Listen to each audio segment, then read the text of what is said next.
2025-yil 16-dekabr kuni Pop tumani Qo'shminor mahalla fuqarolar yig'ini hududida joylashgan Namangan muntazam yo'l patrul xizmati maskanida O'zbekiston Respublikasi Ichki ishlar vazirligi, Jamoat xavfsizligi departamenti, Yo'l harakat xavfsizligi xizmati va Namangan viloyati Ichki ishlar boshqarmasi xodimlari bilan hamkorlikda viloyatimiz hududidan Toshkent shahri tomon harakatlanib ketilayotgan Isuzu rusumli yuk avtomashinasi to'xtatilib tekshirilganda, avtomashina yukxonasida selofan paketlar ichida bo'lgan turli ko'rinishdagi pirotexnika vositalari olib ketilayotganligi aniqlangan.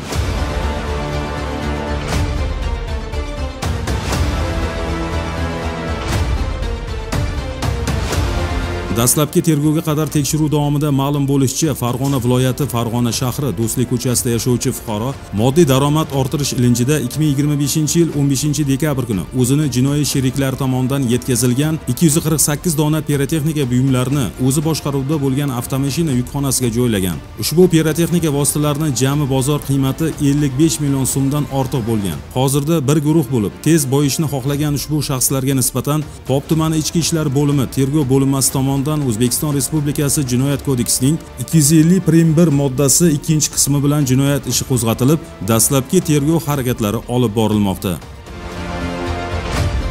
Viloyatimiz hududida hozirgi kunga qadar jami 100 ta holatda 73856 dona har xil turdagi pirotexnika vositalari aniqlangan. Shundan 2 ta holat bo'yicha jinoyat ishi va 98 ta holat yuzasidan ma'muriy javobgarlik tartibida choralar ko'rilgan.